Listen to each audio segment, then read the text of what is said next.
On behalf of my family, we wish to thank our esteemed Rabbi and Rebbitzin Arthur Schneier, President Hochberg, clergy, rabbis, members of the board, the sisterhood, and the congregation of Park East Synagogue for giving us this amazing opportunity to present our mother's book and our parents' Holocaust experiences. We're so proud to pay tribute to our incredible parents, and especially our mother, for the courage to write such a brave book. My sister Michelle and my father went on this writing journey with our mother, which took 4 long years. And Michelle, perhaps you would like to give us a background of what went on behind the scenes in the writing of the book. Behind the scenes was a revelation, and we know our parents very well, but watching their writing process, it just gave me another dimension into their incredible strength. So I think the real question is, why did Mum write the book? And the reason is that in 2012 she became very ill and she almost lost her life. And it was at that point that she decided that was going to be the right time for her to speak and to chronicle her life. And so the behind the scenes is every morning my parents would sit at the round dining room table with a beautiful skylight over them, and they were bathed in light. And my mother was speaking and my father was writing everything by longhand, and he was always looking at her face to make sure that maybe she needed a break, maybe she needed a little time to just gather herself. But the wonderful thing is, there was absolutely no crying. It was just 2 people, stoic and determined to get through a certain amount of material each and every day.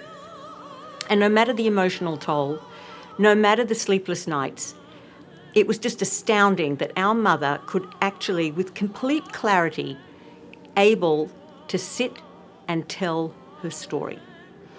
And for my mother to feel that she had actually done her duty in writing this book, she really wanted to find the families of the 2 Christian women, one Polish and one Hungarian, who helped them save their lives during the war. And there's actually a chapter which describes how these families were found. And posthumously, the 2 women have been given the Medal of Honor in the Righteous Among the Nations. I think on a lighter note, my father loves history and he loves politics. So when they were sitting at the round table, my father would often explain to my mother the history and the politics of what was happening during that time, and he kept on urging her to put it in her book. And my mother, without a blink, she would say, "Mr. Weinreich, in your book, you can place it in there." So the first time I actually read the book, because it was very difficult for me to do that, was when I got on the plane to come to Australia for the launch of my mother's book. And did you cry the whole way? No. They have their own language together without having to speak. They knew that what they were doing was very important, and not just for us, which is how it started, that was going to be for the children, but for the world to know the truth. Again, it's another person who's saying this actually happened. It really happened. So the truth was very important for them. I wonder how, in some of those stories, how did they have the fortitude to keep going? The person who was the most influential, of course, our parents, but it was our grandmother, Franca Baral, the one that saved the 6 children, her 3, which was my mother and my 2 uncles, and the 2 cousins, and the 3 cousins. Our grandmother was a huge influence on us when we were growing up. She never talked about the war. She started to sing Ani Ma'amin, and she wanted me to learn Ani Ma'amin, and she taught me the song. And I never realised, till I was older, so I must have been about 12 at that time, and that has really stayed with me all my life, because she had hope all her life, and especially during the war years, that she was going to get through it and she was going to have everybody survive with her. Yes, but Ani Ma'amin is also the song that our people sang before they went to the gas chambers. And that was the only song she taught Michelle and I. There is also a chapter about life lessons. And I think one of the things that always stays with me, and I know it does with Lillian and Henry, is that my mother always has quite a few mantras, but one of them is, remember your ABCs. So what are the ABCs? Whatever your mind can conceive and believe can be achieved. And that is the lesson of this book. So we are so thrilled to present a little glimpse into our parents' lives and history with this video that you're about to see. So thank you very much for the privilege.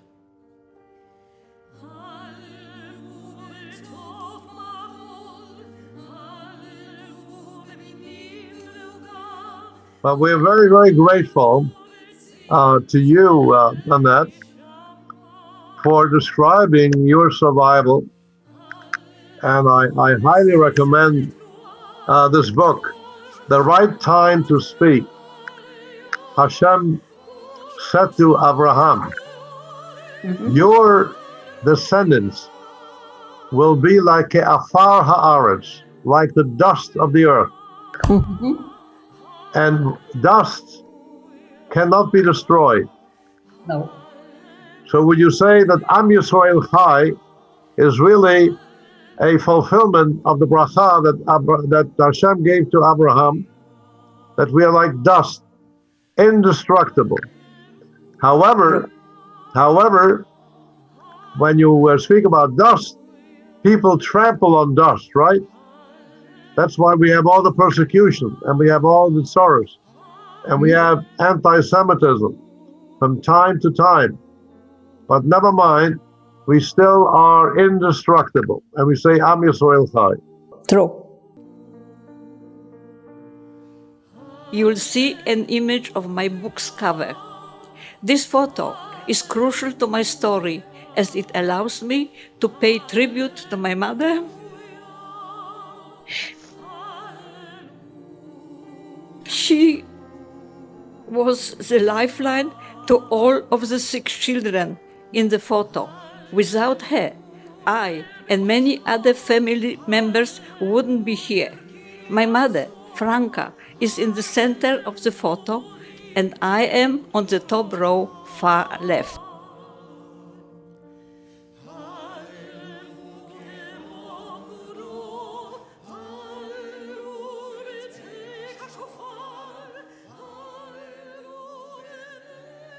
Do you ever talk about your experiences?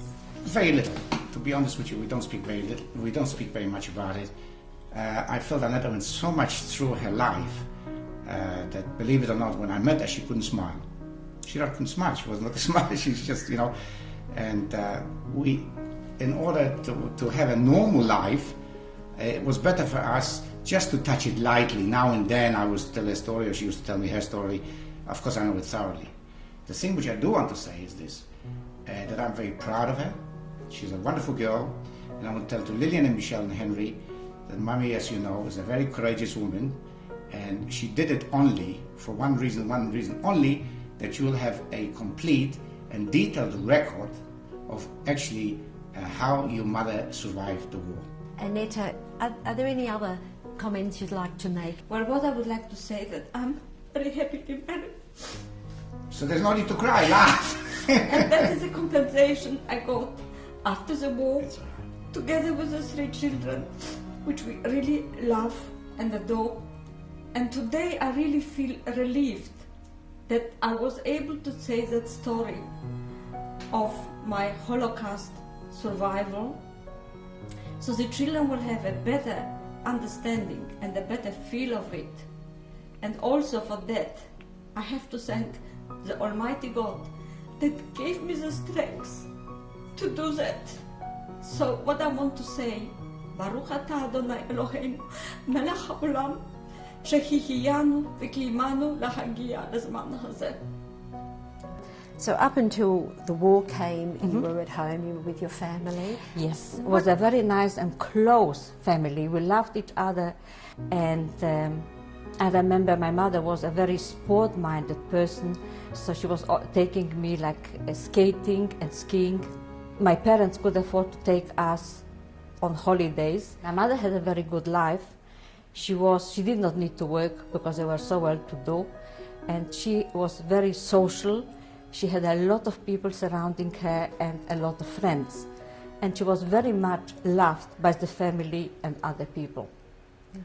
Kol mekadai shevi kuru eloi, kol Shoimrai Shabbos Kados my Hallelujah Zichrai Harba Meoi Al people I shall machne we shall digloy Can you imagine how deep it is in me that I still remember that melody from home? Because so many years have passed. Every Shabbos morning, you know, he used to tell me, I got a letter from Menachem, from Palestine, and he's begging us all, he said, my dear father, sell everything, there's a war coming in here, big clouds are coming over Poland, over Europe, sell everything, get out, come to Palestine. The Bovrum, he used to go to Bovrum, there was a Reb Simche Svetizanka Krieg. There will not be a war. And bleib du wie sie sind. You stay there where you are. And your grandfather believed that was to be the case? And believed that, and that's what he did. And what do you remember about 1939, when the war started, or even just before that, when Hitler was coming to power? Well, what I remember going to Gdańsk, and I think in one or two shops was written, Juden Eintritt verboten. It means that the Jewish people couldn't go in, and I desperately wanted ice cream. And I just couldn't understand it, why Jewish people couldn't go in to a shop, and that made a terrible impact on me. But I didn't think about it very much, as I was a child of 8 or 9. From the window, from that Paulinska street, I saw German people hitting a Jewish man which was wearing pace and beard, and they were kicking him and tearing at his beard, and I just couldn't understand why a person walks on the street completely innocently. He was attacked. It began on the 1st of September 1939. The German attack on Poland.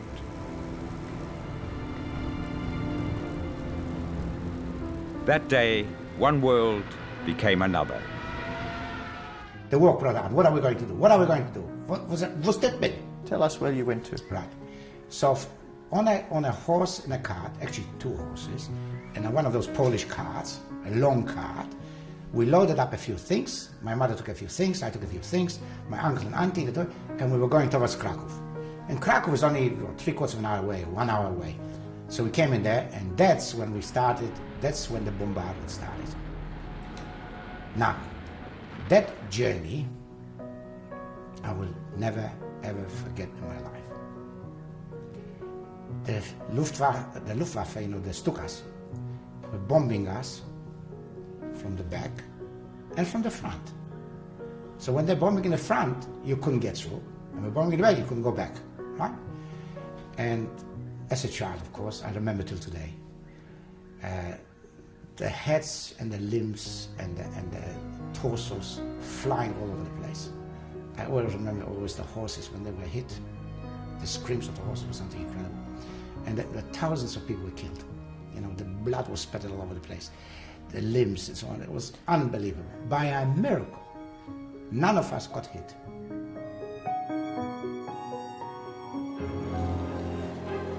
Jews in the ghetto might face death at any time. Men, women, children.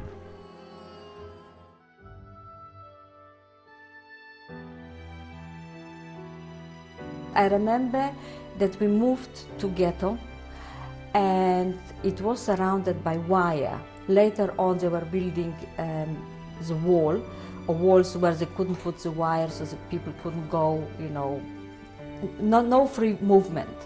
Well, I was from the beginning up to the end, from 1941 of March till 1943 in March, until I went to Prashov. My mother, she was a very lucky person and a very courageous person. She was able to go out of the ghetto every day, and you wouldn't believe, but she had her own shop, which was not allowed, in Krakow, in the building of her parents, Florianska number 16, selling hats, together with her girlfriend, Franka Schreiber. And to that shop, most of her clients were Germans. and especially one, which was Kunde. He was a man of life and death in the ghetto, and especially where the auctions were coming, Akcja was coming, so he could decide who would live and who would die. So he was one of her clients. So my mother approached him, and he looks at my mother and he says, "Ich hab nicht gewusst, dass Sie eine Jiden sind." And Kunde took a gun and wanted to shoot her, but lucky, he didn't.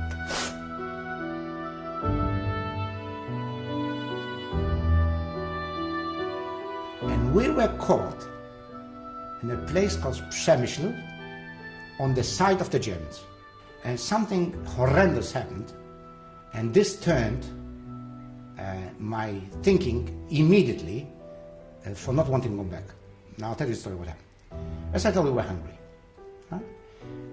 And I was very quick, right? And I had a friend, next door, living, also the same boy, 12 years old, little boy like this. And we're thinking, running to the market, running here, running there, getting something to eat. And then I saw a bakery. And there was an old boy, an old German fellow. To my eyes, he was old, maybe he was 50, And guards used to take elderly people to guard, bakeries or clothing or whatever, food, guards. And he was sitting there in the sun on a box, and he was dozing. And I said to my friend, I tell you what we're going to do. I'm going to chat him up, and you run and you get inside behind him into the bakery and steal a couple of, some bread. So we have some bread for your family, for our family. Fine, no problem. So I spoke Yiddish, and the German spoke German, but we understood each other because I understand German, right? And he understood Yiddish, right? So, because it's not such a big difference somehow in the languages. And there's a lot of Yiddish words from German, origin. And I was chatting him up, and in the meantime I saw my friend getting in and getting some bread. And he comes out with 2 loaves of bread and, underneath, he was weighing something underneath. And the general saw him and he called him over. He said, you're not allowed to steal bread. This bread is for the German, for the German army. And I'm here, for this reason I'm here, to actually supervise it, that nobody is stealing anything. But he said, I can see that you're hungry. Fine, maybe I'll let you take it. But come, I'll show you something. And there was a box there, a wooden box. He said, you stand up on this box, he said. And he had a gun between his legs, right? And he said, you look inside, right? And you'll see a bird flying out. Magic, right? So my friend got up onto the box and looked inside the barrel, He said, now what you've got to do is press this, and you'll see that immediately at once they will come out. And he pressed the trigger, and he blew his head off. Now, I ran home like crazy. That was the most vicious and the most horrendous thing that happened to me in Przemyśl. And I ran home, and I was in hysterics. And of course I said to my uncle, I'm not going back to Germany. I'm not going back to Krzanów. We landed in Lvov. And you were still together with your mother, with your Mother, aunt? my uncle, auntie, the 3 boys, and the 2 boys. The thing which I remember about Lvov most is I had a bar mitzvah. And of course I didn't have to get ready for the bar mitzvah because from Chayda, you open up the Bible, whatever parsha there was, I could read. It didn't make any difference. Not like you have to get ready for the bar mitzvah a year ahead. I knew it, straight away. I opened up and I could read it. Which synagogue did you have? A little synagogue, and my uncle took me. And what I remember about my bar mitzvah, of course, was that my mother got sick. And the doctor came, and she couldn't go with me to the synagogue. And so he examined her, and he said, Frau Weinreich, there's absolutely nothing wrong with you. Physically, the only thing which is wrong with you is you've got a broken heart. This is the last letter which my father wrote to me, to Korostolowka, to Russia. As you can see, it's Krzanów. The date is the 3rd of the 6th, 41. I knew every word by heart, and half a letter is for my mother, and half a letter is for me. And this is a most touching letter that you can imagine. And actually here he says farewell. He says, in this letter he says farewell, that shortly we'll be going away, they're going to take us away from the city. And we don't know our fate, and my heart is bleeding, and I'm full of pain, and I am idle like a stein, I'm alone like a stone. And with the last drop of my blood, I'm writing this letter. And this is a letter which is unforgettable, and actually speaking, this letter gave me a lot of heart and a lot of strength, despite the fact that it was so tragic.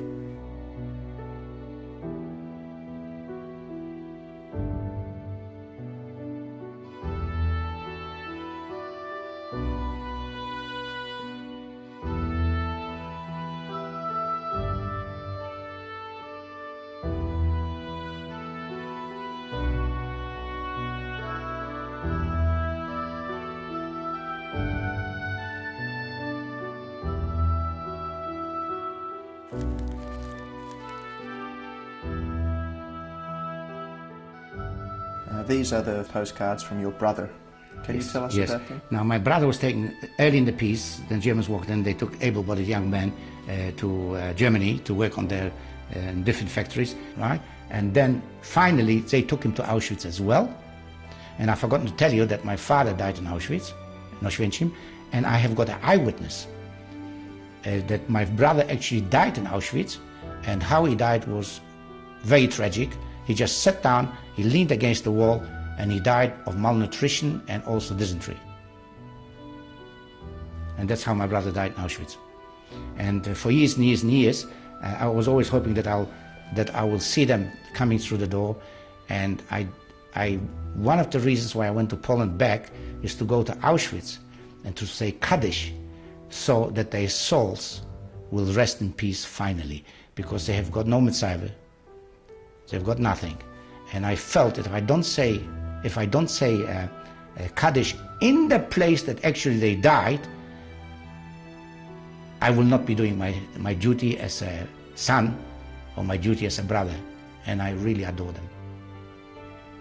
The next action was in October, a few months later, and early in the morning we went to that place on Platz Golden number 17, they were living, to that hiding place. I was the last one to go in there because they were almost closing it. It was a ladder leading to a ceiling, and in the ceiling it was an opening. So my father said goodbye to me, and he was happy that, he hoped that I will be safe being in that hiding place.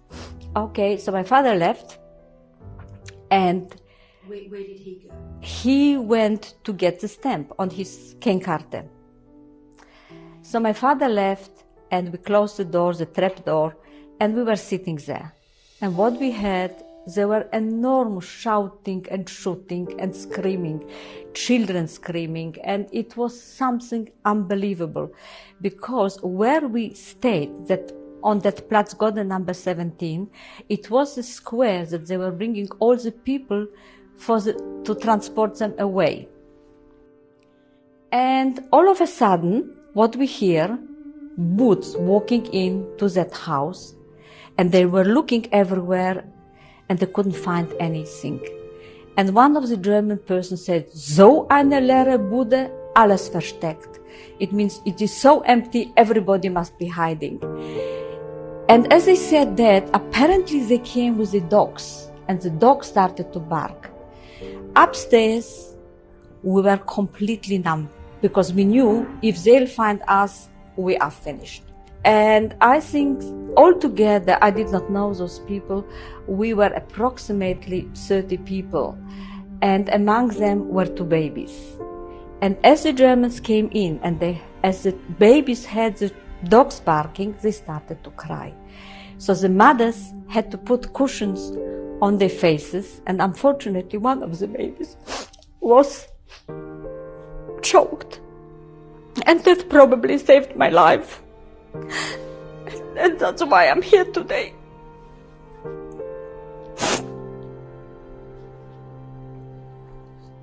Anyhow, we were sitting like that from 6 o'clock in the morning up to 6 o'clock at night.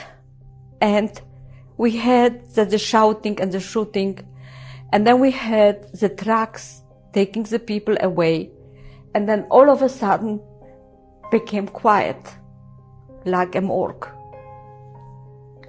And as we're sitting like that and contemplating whether to go down or not, whether we will be caught or not, or what they will do with us, we hear somebody comes and calls, "Aneta, Aneta, where are you?"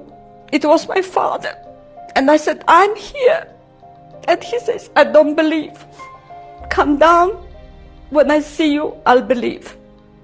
So I was the first one to go down. And my father was embracing me and kissing me. And he couldn't believe that I survived that. Now again, it was, I think, March 1943, that was a day that they were taking people to Plaszow, but not everybody. And what the German people did, they said, children, it doesn't matter, because they have got a Kinderheim, an orphanage home, there is no problem, they look after them, to put all the children to that place, and they will look after them, and the next day they will bring them to the Plaszow concentration camp. So all my friends went there, and all the children that age went there, because there was no other way. Aneta, what happened to those children that were to go to the children's home? Do you know what happened to those children? Yes. Well, first of all, we gathered on that Węgierska Street, and they put us in rows of 5. I was put in the middle, so they will not be able to detect me. But you were with the adults? I was with the adults. Yes. And however, some mothers wanted to smuggle the children to the concentration camp, and the Germans were going through the rows and they were pulling out the children. So some mothers went with the children, or some children went by themselves. And they did march us. We were walking about, I would say, a good hour to the concentration camp, and there were barracks and made from wood, and my mother and I, we went on the 3rd plank upstairs, and the mattresses were filled with straws. The next day the children came, but corpses. So the mothers wanted to see the last look and to recognize their children, so they volunteered to bury the children there. It was a terrible day, that day. And I was very lucky.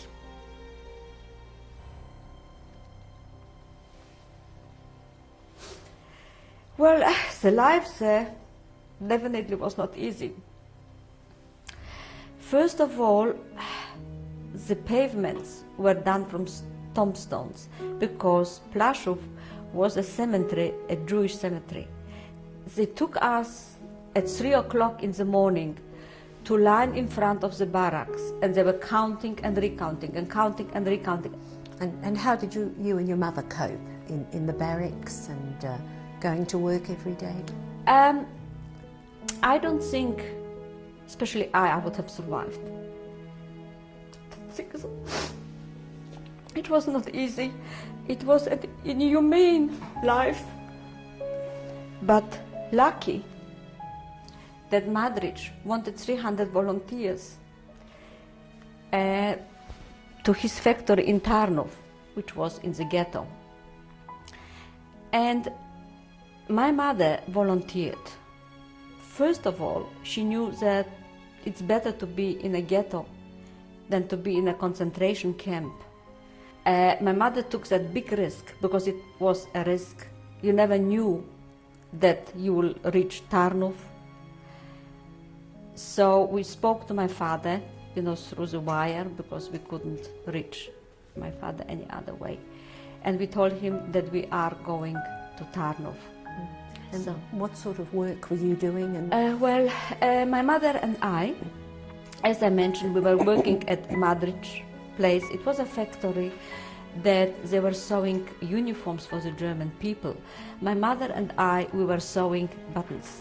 Aneta, you've just come up to the point where you and your mother were able to escape with a man to Bochnia. From Tarnów From ghetto. Tarnów ghetto, Yes.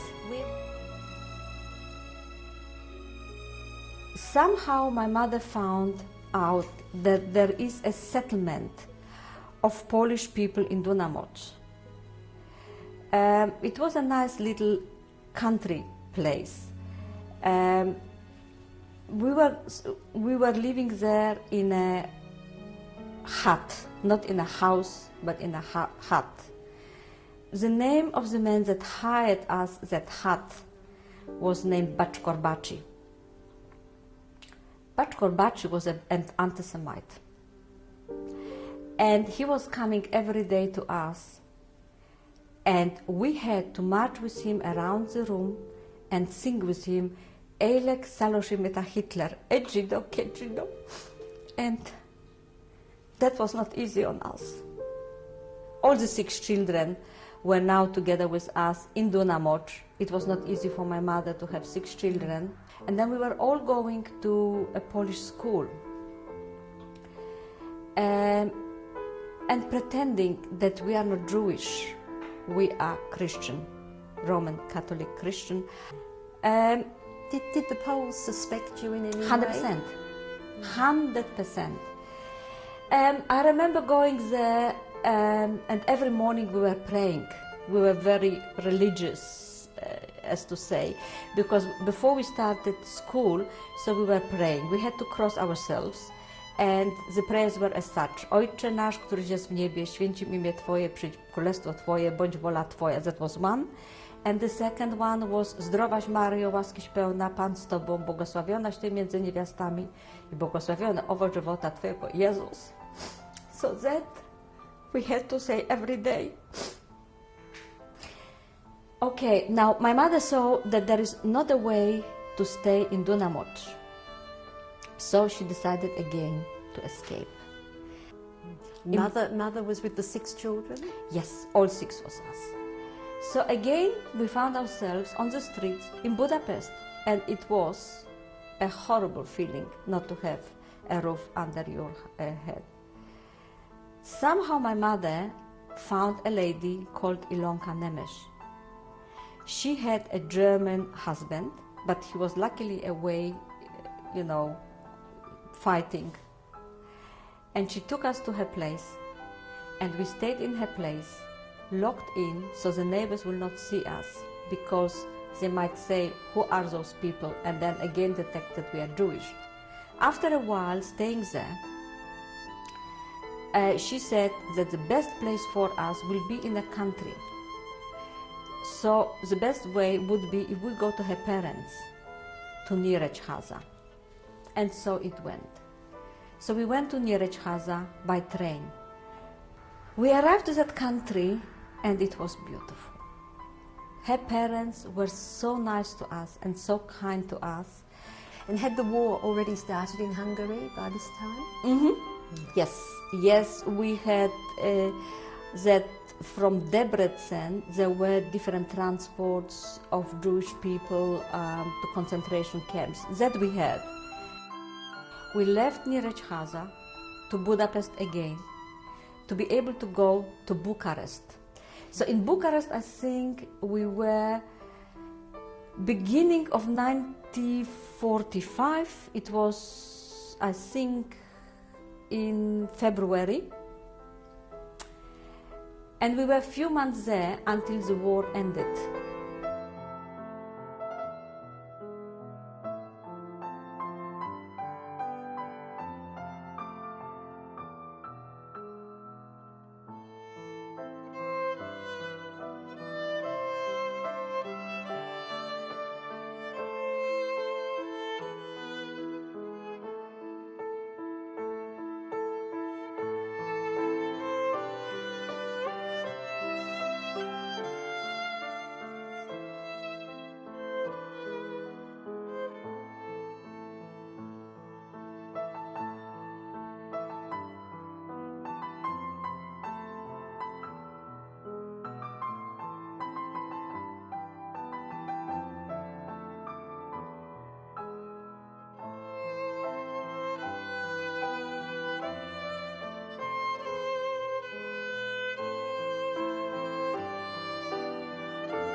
So from Istanbul, we went to Beirut.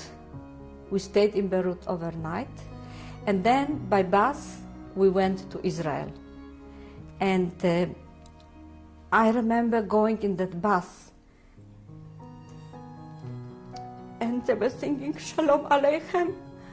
And it was such a happy day for me that I was liberated and that I don't need to worry anymore how to survive another day. Because our survival was not from month to month, but from day to day, from hour to hour, always worried and always looking behind our back who will be next to go. So going to Israel was a very happy time. And I think we were among the very first ones legally to arrive to Israel. And it was in the newspapers and it was on the radio that a woman could bring 6 children from that horrible war and bring them to Israel. That was very unique. A lot of people couldn't save their children, but my mother did, and she's a great heroine. And it is said, he who saved one soul, it's a Talmudic saying, saves the world, but my mother saved 6.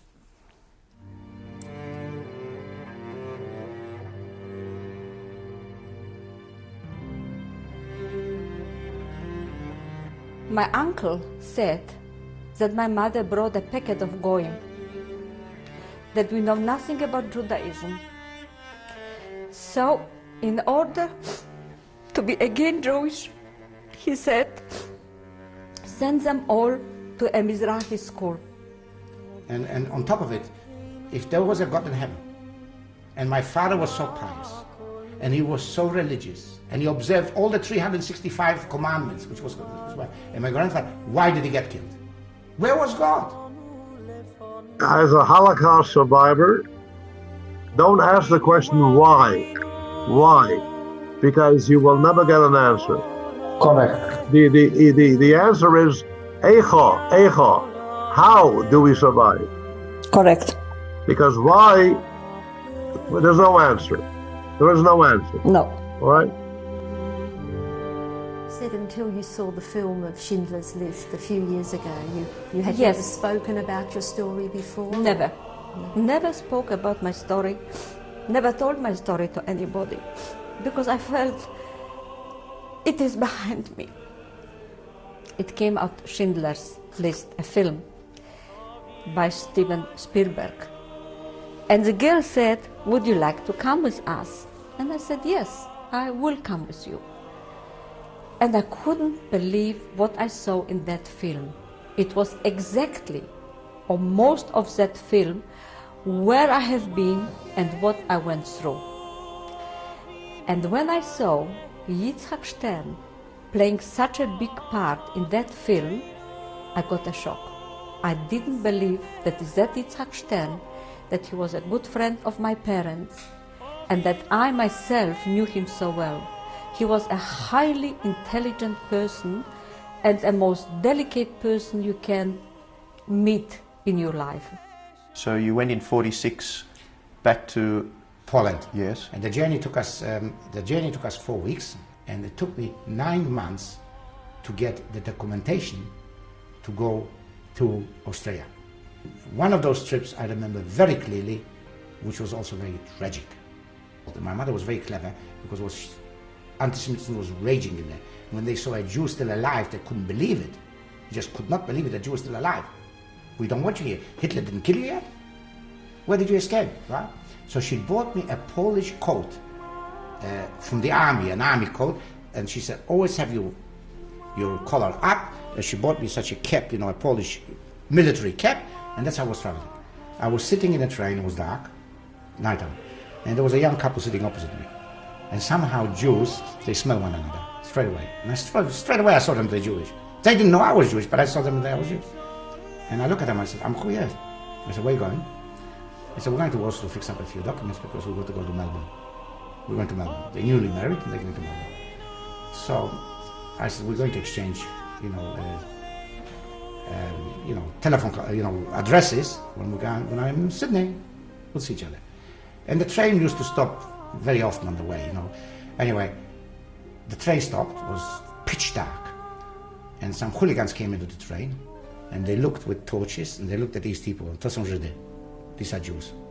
They took him out right in front of me on the embankment, they shot him dead. This I'll never forget. A young couple survived the war. We're going to Melbourne and they got shot in Poland, after the war. And I'm talking about 47. That's incredible. We also would like to thank Steven Spielberg that prompted us to tell our story, Holocaust story, to perpetuate. So what are you crying now for? Laugh. So Smile. our children will be able to refer to the story and know exactly what we went through. We were liberated in Romania, so everybody was dancing on the streets and happy, but we did not know where my father was. He survived the war to be on Schindler's List number 41. I was on the streets of Tel Aviv in the building that Ben-Gurion was there, and he came out to the balcony and he said, "Now we are a nation." People were dancing, hugging each other, kissing each other, even with strangers. You could kiss anybody you wanted, or they wanted to kiss you. I got the freedom, the full freedom. I could rebuild my private life. My parents said, "Go to Australia and see your brothers." I was staying in an apartment in Edgecliff, and I was going to the apartment, I was going up, and a young man was coming down. So my auntie says to me, "You know what? You know how he looked at you?" I said, "No, I didn't take any notice." But in the meantime, Joseph fell in love with me. So he thought that I will be his future wife. That's what he thought. I never spoke to him, I never knew anything, but that's how he thought. And that's how our romance started. We built, a life with 3 children, wonderful children. I got back to myself. I got back to be a human being again, to be respected, to do things that I thought will be good for the country, for me, and generations to come.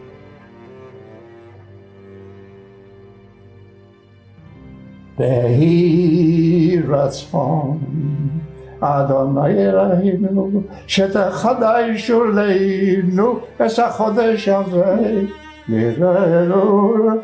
I love it when she said, I love it. Tell me, how having survived the Holocaust and what you went through, did you always have the smile on your face, Joseph? I never lost it, always. So my bracha to you both. Arichat Yamim, long life, Ad Mea V'Esrim, a very important lesson of life from 2 Holocaust survivors who appreciate every day as a blessing from God. Correct. And the message is, take advantage of every day that God grants us, and don't waste your time, but be his co-partner in building a better world and an Am Yisrael Chai. God bless you both. Okay, it was nice to meet you, Rabbi. Thank you for speaking to us. Lovely. It was really a pleasure to speak to you. It was fantastic.